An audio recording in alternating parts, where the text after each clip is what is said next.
Hola, ¿cómo estás? Soy Eliud Carpinteiro. ¿Sabes? Es muy diferente reaccionar de algo a accionar con un propósito para algo. Y después de muchos meses de pandemia, es tiempo de accionar. La importancia de tener una estrategia de cómo vamos a accionar te va a ayudar a traer esa claridad que tu equipo y voluntarios andan buscando en tu iglesia.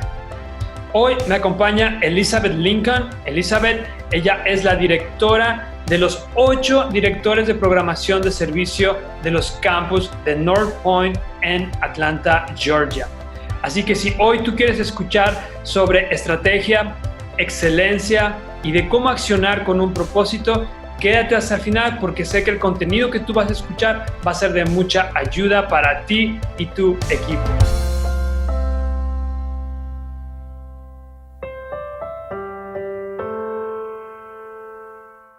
Elizabeth, thank you so much for your time. I really appreciate it. Let me tell you something. You have a pretty interesting and challenging job, which I respect and I admire. So I know that what are we going to hear from you today is such valuable content. So, but before we jump into our conversation, Elizabeth, could you give us a little bit an overview of your job at North Point Ministries? Sure. Well, I'm so glad to be with you and just get to know you a little bit, and for us to get to talk a little bit today about what we do. So my role inside of North Point Ministries, I have 2 roles. I have what we would consider a local part to my job, which is I am the service programming director for our North Point Community Church campus, which was the original location, and is our largest campus as well, and where Andy is the local pastor. And then I'm also responsible for all of the other service programming directors in the rest of the organization, which we actually just this morning added another campus. So we're up to 7 campuses, right? 7 campuses, and technically it's 8 because Gwinnett Church has another of its own campuses. It's Hampton Mill, so it's technically 8, but yeah, we'll think of it as 7. So it's interesting because that central component is really a peer leadership thing. Like they don't report. They report to me in a dotted line structure, but I guess I could figure out how to get them fired or something, but I don't hire and fire them. But trying to create cohesion and get information, and to make sure that from a quality standpoint and a sort of what is the boiled down essence of who we are as an organization, to make sure that DNA remains. Got it. At all of our campuses. And so it's 2 very different worlds, leading when you have authority, which is my local position, and then leading when you don't have authority, but you're responsible for the outcome. And it's more of a peer leadership thing on the central component. And those 2 components are really interesting. Wow. So it sounds like you're a great leader, Elizabeth. Well, I don't know if that's true, but thank you. I try very hard to be anyway. That's why I admire what you do. Let's get into our conversation for today, Elizabeth. Many churches, they are reacting to something. Yes. But we believe that today we need to act with purpose towards something. Yes. And those are 2 different approaches. Yep. React to something, then to act with purpose towards something.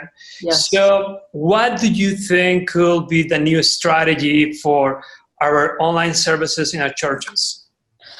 Well, that is a great question. And I think in some ways that is still yet to be determined. And I'll tell you why I think that. For us in our world specifically, one of the challenges that we've worked through when it comes to online services and online church is, you've got Life Church as a model where, They have online groups. They have online pastors. Wow. And when we first started having an online stream at North Point, I don't know, it was probably 12 years ago, maybe, we did the same thing. We had somebody who was a pastor over small groups and all of that, and then realized that didn't fit well within our model. We weren't able to do that as well as we wanted to. And so kind of took that off. And then it was just the online stream was, here is just an exact replication recording of what's happening in the room. And there was very little thought or effort put into what the online experience was, because it was like, hey, we are really focused on having an in-room, in-person experience. And this is just so if you were out of town or you have a sick child and you can't make it to church, you can watch online. Well, over a few years, it grew and it morphed into sort of its own thing. You know, we've got live hosts, we've got content that is being created specifically for the online audience. And I would say prior to the COVID reality that we're living in right now, we were somewhere in between, probably, meaning we weren't having online hosts and there wasn't separate content, but we were at least thinking through the lens of how is the online audience experiencing what we're creating in the room. Mm-hmm.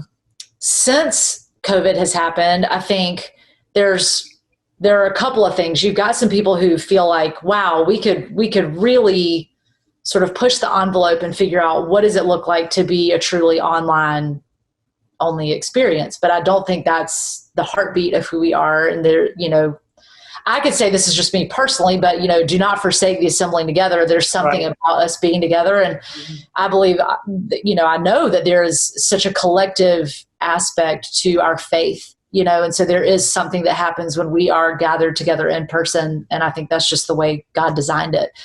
And so, so then the question becomes, how do we, on the other side of this, when we are meeting in person again, and that's always going to be a part of who we are, I think.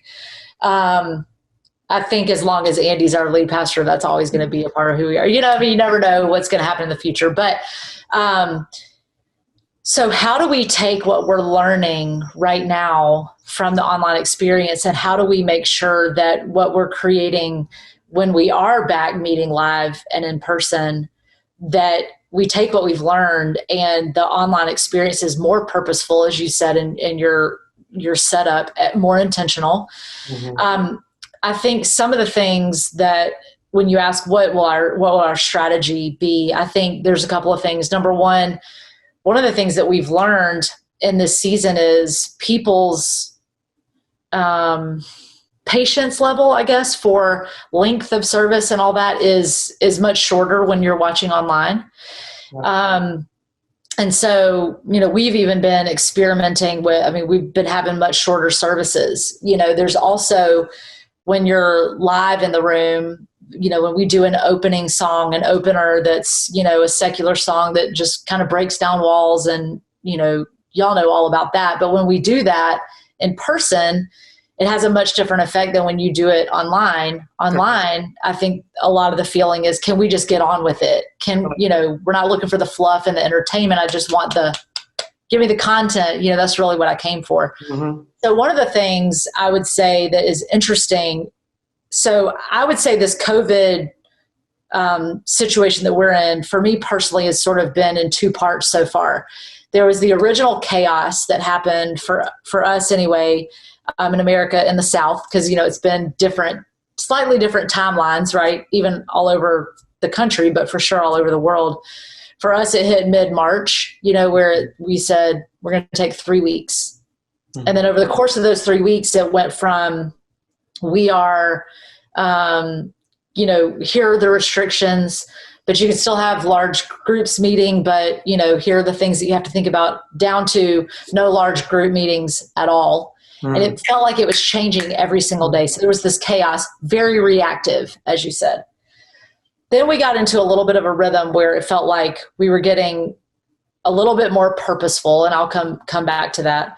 And then we had a second round of chaos for us that came from Andy and the rest of us making the decision we're not going to meet for the rest of 2020.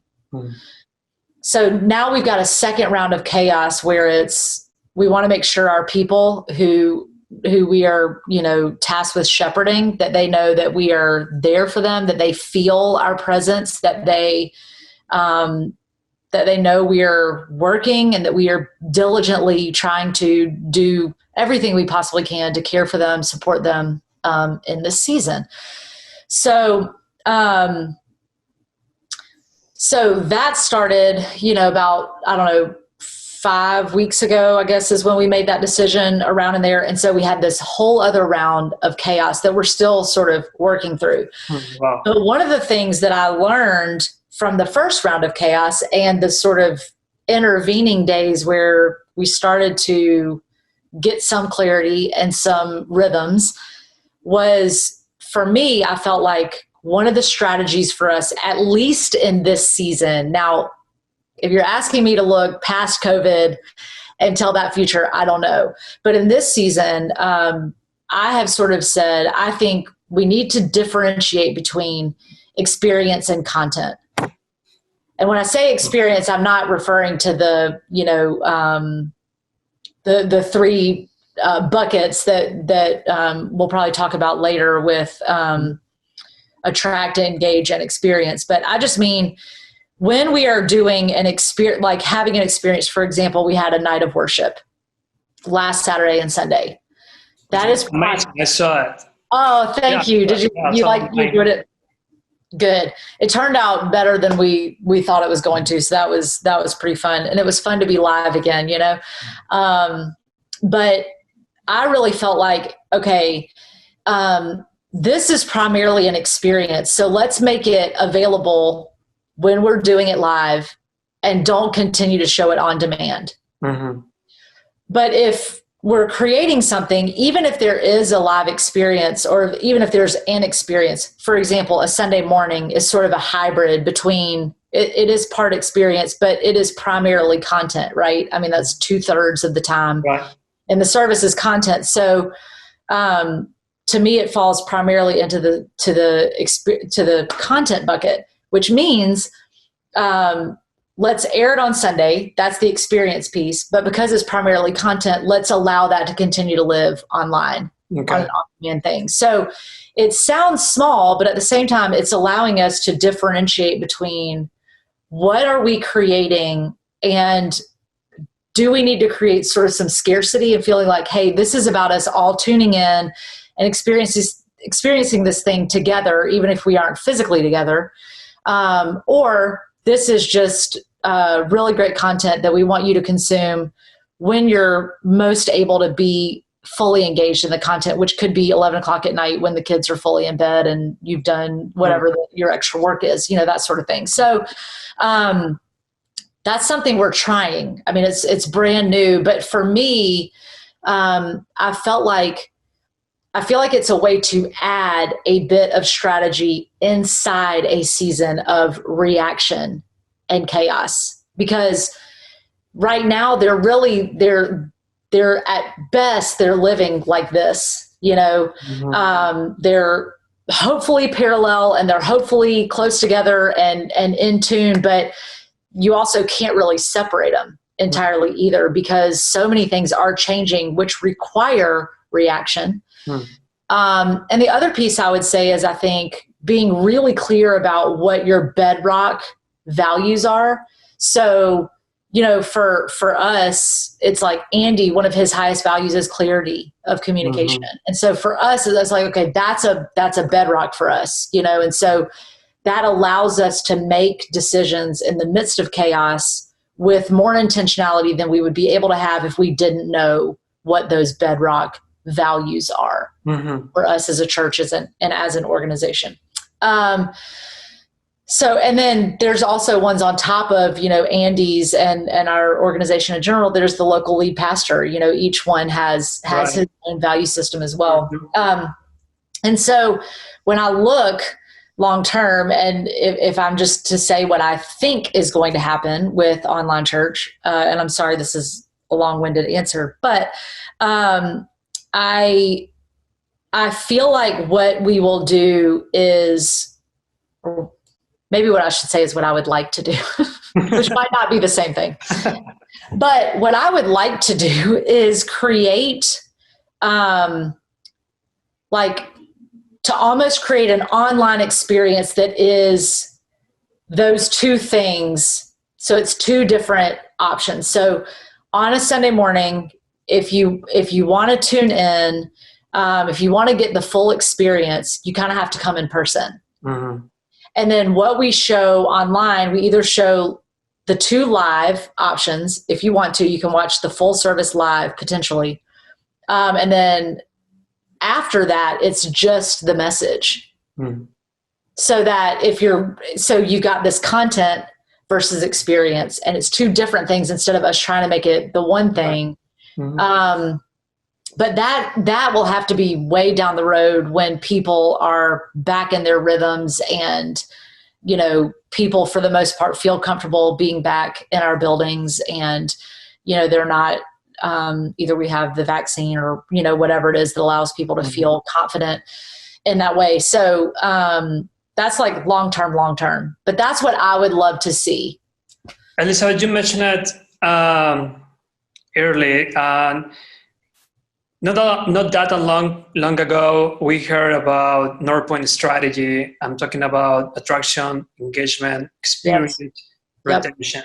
Yep. So can you talk to us a little bit more about that and what the role of service programming in specific has with us? Yes. Well, that is a very interesting question. It's one we are honestly still figuring out, because when you take a new structure and place it on top of an existing structure, mm-hmm. I've said to our team at North Point, I've said it's a little bit of a Frankenstein situation right now, you know, a little bit of this, a little bit of this, a little bit of this. And so we're still figuring it out.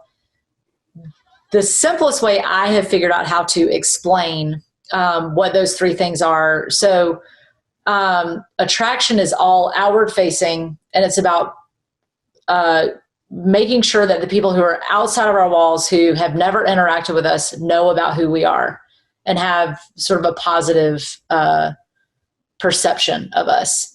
Engagement is steps. So that's small groups, that's starting point, that's family ministry small groups, you know, all of that is steps. And then experiences, this is the live experience, family ministry and adults that happen typically on a Sunday morning for the most part. The way I look at it is engagement as the central is sort of the ultimate goal, and the experience and the marketing support and sort of undergird that.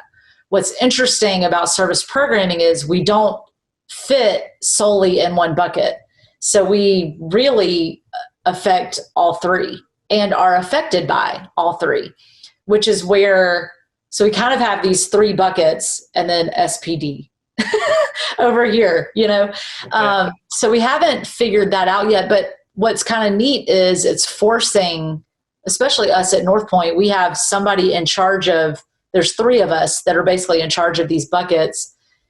We have to work so hard to make sure that we are in lockstep with each other, because, you know, if you're creating something in an experience world that's like, hey, we're going to have this amazing family event, for example, which we hope to do in October. Mm-hmm. But if the attraction team doesn't know that that's happening and know everything about it along the way, then they can't have an effective, to your point, strategy around how do we get the word out and how do we let people know this is a thing that we're doing.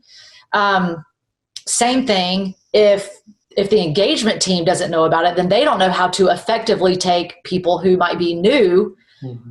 who come engage with this family ministry or this family event that we're planning in October. Then they don't know how to figure out, okay, what is a specific and helpful next step from this event for families. Right. So then all of a sudden, and the thing that I told Holly, who is over our engagement and partially over our experience team as well, I told her, I said, it isn't the difference between succeeding and failing at these events. It's about making the most of our opportunities or missed opportunities. And so what we're hoping is that when we can get all three of those buckets really working well together, then we've got less missed opportunities. And the idea is that from someone who first comes and interacts with us, whether it's watching online or walks through our doors, brings their kids to something, that from that point to the point where they're actually engaging with our church, they're in a small group or they're serving or they're giving, that path gets shorter is the idea.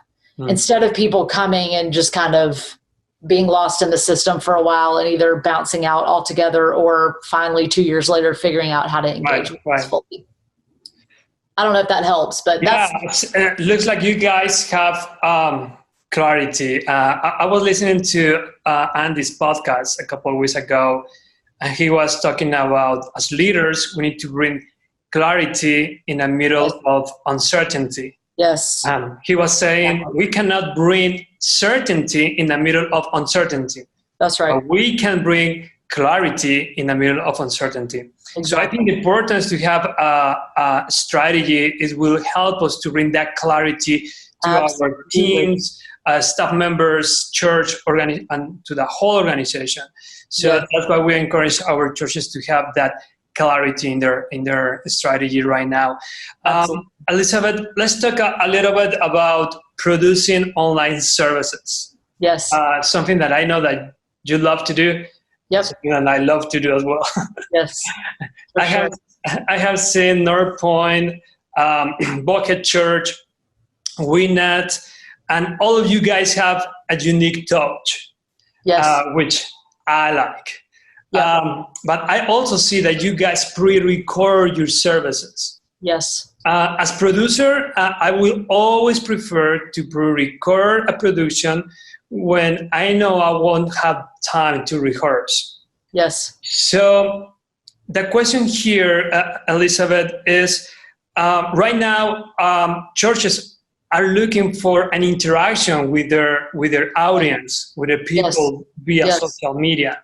Yep. So the question here, why does North Point prefer to pre-record a service instead of doing it live? Yes, that is a great question.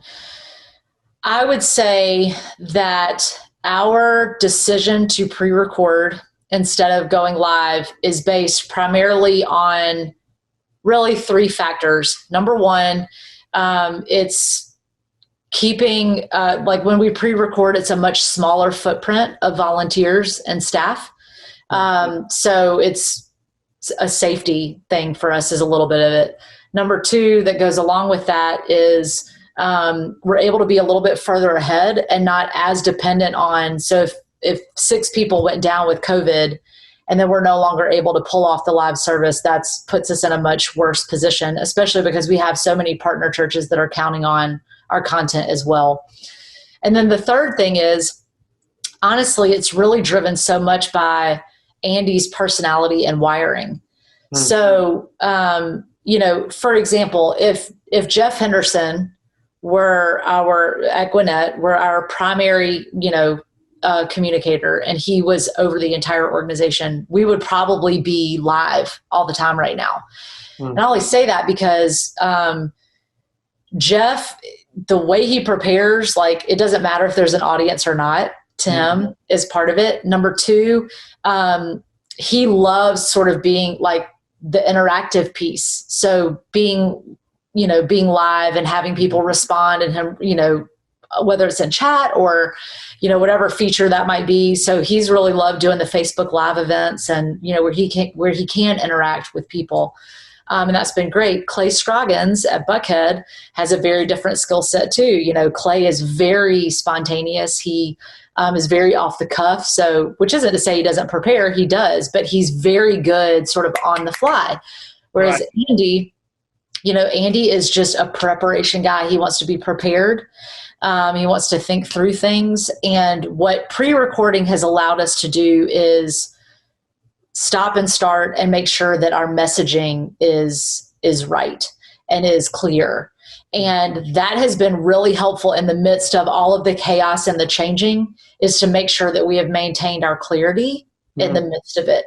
And so it isn't that we necessarily prefer the pre-recorded over the live, but what we have found in the midst of the season is it allows us to do what we do the best that we can in pre-recording.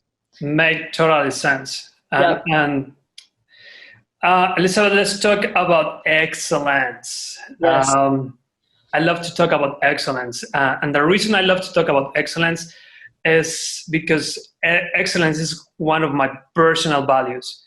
Yep. I always try to pursue excellence in my personal life, in my marriage, in my family with my kids, and in my job. And I believe that to be a relevant church, you will always need to pursue excellence. I agree. No matter the situation. That's right. Right? Yep. And during this pandemic season, I have seen lack of excellence. So in regards to our online productions, what does it look like to be excellent enough for you? Yep. No, that's really good. It has certainly shifted for us, I think, the same way it shifted for everyone. And I think what has informed excellent enough for me is trying to understand how people's values have shifted in this season and making sure that our core values stay the same, but our values that maybe aren't as deeply rooted, that aren't as sort of bedrock for us, that those stay loose. For example, we love doing openers. We love doing opening songs and breaking down walls and all of that. And then we just realized people aren't watching. You can watch how long they're watching the service, and you just know they're not engaging with it. And so staying flexible enough to think, okay, we still want to engage our audience. We still want to meet them where we are, but they're somewhere different than they've been even just at that point, just, 2 months before, prior to the pandemic. And so making sure that, that the core value of we want to engage, we want them to participate, and we want to challenge them. Those are the core sort of components of our services, but what those look like and how we accomplish those might need to be very different, and to stay flexible inside of that. Okay. The other thing is the way I've had to work hard to figure out how to define excellence when it comes to service programming, especially when I'm onboarding somebody new to working with me, because the way I define it might be slightly different than the way somebody else defines it. The way that I define excellence is, I think the more iterations you have between idea and execution. So how many times did you push on it? How many times did you present it? How many times did you ask people to speak into it, poke holes in it? How many times did you rehearse it, try the thing and go, oh, that didn't work at all, let's try it again? The more of those you have between idea and execution, the more excellent it's going to be, period, right? Because you learn something every time you do it. It's why the second service is always better than the first service, when you're live, because you learn things. So that's the way I define excellence, is to have as many of these as you possibly can have. And the way that I define excellent enough is, in this season, this is a little bit narrower, right? So you just don't have as much time from when the idea comes and when you have to execute it, because we're thinking about 1,000 other things, because you have to take into account all these new things. Everything's harder, right? Requires more effort, energy, thought. So whereas normally you might be able to have 10 of those in between, you might only be able to have 5. But if 5 is how many you can have 5. Where we get into trouble, I think, any of us, and where there can be a lack of excellence, is when I think a number of things can happen, but when, for whatever reason, I call it half-baked ideas, where like you put them in the oven, but you didn't leave them in for the full, cooking time. You pull them out, it's like, oh, that could have been so good, and instead it just wasn't.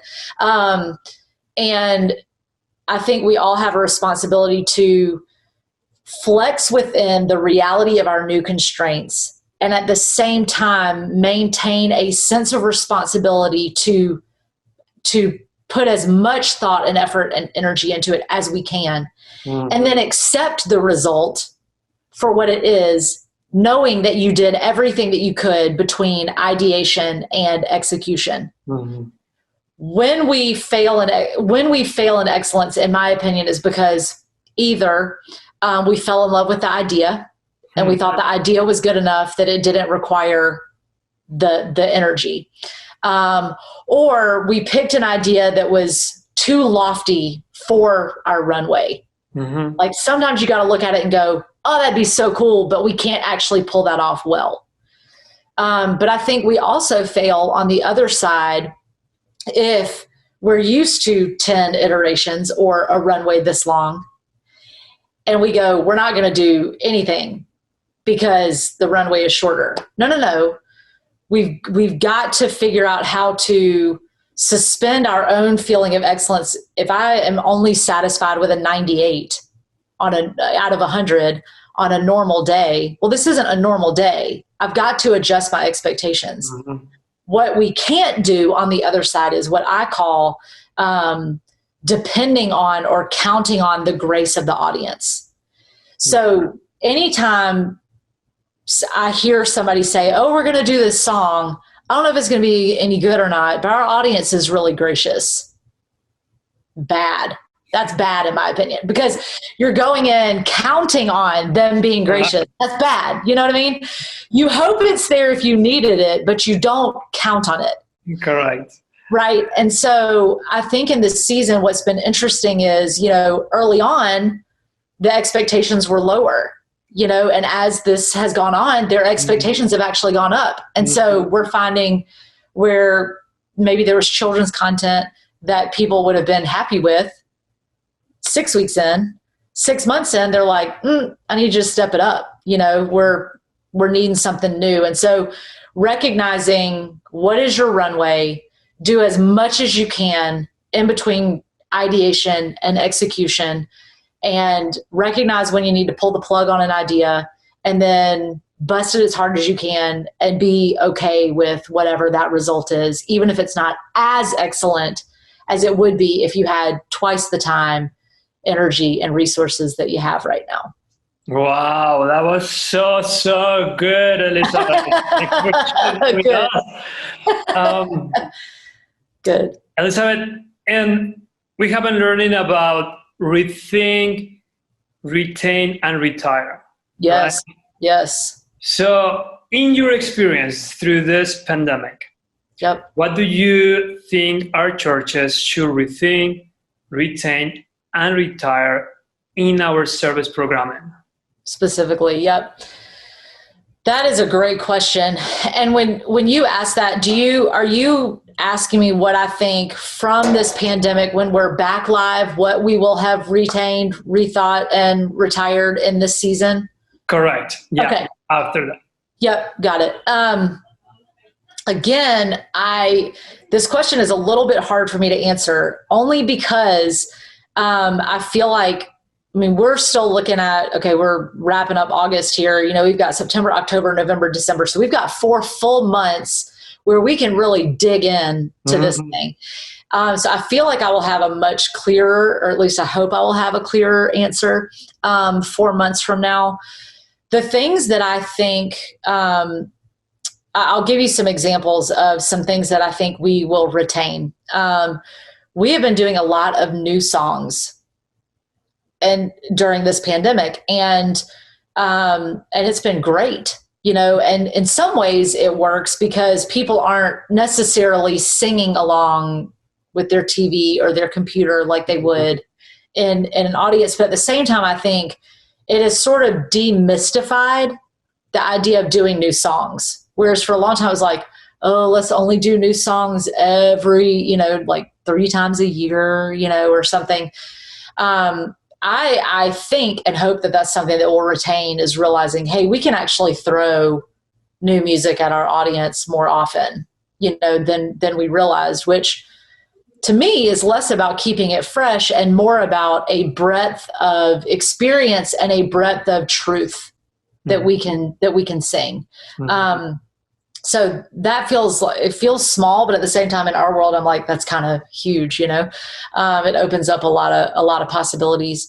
I also feel like the rules of engagement for us had gotten, I don't want to say rigid, but it had gotten to where the surprise and delight aspect that we were so known for so many years, has gotten harder and harder to do.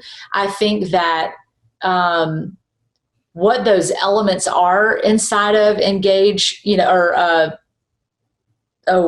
can I not think of what it is? Connect. Engage, participate, and challenge. It's like, does it have to go in that exact order, and does it have to be those exact things? Like, we're going straight to the message sometimes and doing the music on the back end. So I feel like those elements are still really important to us, but I think we will have a greater freedom.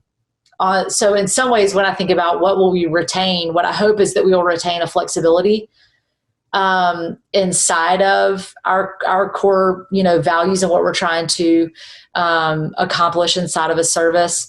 And I also, I hope we'll like lose rigidity, and retain flexibility, and then, the other piece of it is that we have lost in this season, which is we don't really do a lot of announcements. In this season. In fact, we hardly do them at all. And so it'll be interesting to see. What I would love to see us retain is the ability to get the word out well about our events and things that we're doing without depending on the Sunday morning service experience. So that if and when we do talk about something, it's something like Be Rich or serving, where it isn't, here are the 4 events that are happening, which we'll do some of that. We won't be able to lose that entirely, but I think could be really cool. Obviously, there are certain things in service programming world that would be really fun to retain that I don't know how we could. So one of those would be varied service lengths. Like, it's really nice not having to have at least 60 minutes. It's like, if we're going to have if we've got a service that we think is what it's supposed to be, and it's 37 minutes long right now, we're good. We're good to go. And that's great. But, that isn't a reality when you've got family ministry programming and, you've got to move people on and off and have consistent experiences for volunteers. So some of that, as much as it would be fun to sort of maintain that or to retain that, we really won't be able to do that on the other side of it. Having said, another thing is some of these outdoor events, that we have never done that I think have, it's easy to go, well, we already have all the equipment inside and it's cheaper to do it inside and whatever, but there's something about being outside together. And, I hope we retain that. And so, like I said, that's not like the best answer in the world to that question, but I hope that one of the great things about this season for us right now is we do have 6 months total in this season to really dig in and go, let's make the most of it. Let's learn the most. Let's try the most new things, and see what sticks and what doesn't. So I hope I have a better answer in 4 months. Well, it looks like the future of our churches is going to be different for 2021. Yeah, I think so too. I guess. Elizabeth, it's been wonderful listening to you. Just last question for you, Elizabeth. More than 8 countries around Latin America and Europe are going to listen to this video. So what one last piece of advice you could give us to all of our Latin American Europe partners? Yeah, well, it's amazing. And what absolute honor to have the chance to talk to you guys. I wish I could meet you all and see all your faces and hear about all the things that God is doing in you and through you. This is going to sound like a really odd piece of advice. Can I give two? Yes, you can give even four. Okay, I'll give two. One, I would say I would just encourage you and remind you that our work inside of the church is more important now than it's ever been, even though it's more chaotic and it's more confusing and it's harder to measure and it's harder to know where the wins are. It's never been more important. And so I just want to say that by way of encouragement. And then the other thing I would say is that I believe that creativity by nature is self-indulgent. And so we obviously work in creative fields, and we work with, and we have volunteers who are creative people. And our tendency is to create things that we love. And so my advice, my challenge would be, what does it look like for you to build a team of staff, volunteers, worship leaders, pastors who really submit their creative drive and energy underneath how do we create an experience where people have the easiest time connecting with their Heavenly Father, instead of working so hard to create something that we love or that scratches that creative itch in us. And that's a really hard thing to do. But I think when we do that, it lifts up the thing, it lifts up who God is, and it tamps down who we are. And I think really amazing things happen when we do that. And so that would be my one piece of advice, is just to fight that. Great. Lead. That was awesome. Yeah. Elizabeth, thank you so much for your time. Absolutely. I really appreciate it. And once again, I honor your work. Thank you. Honor your work. Thank you. And God may give you wisdom and creativity to keep leading that fantastic and amazing team that you have. Thank you.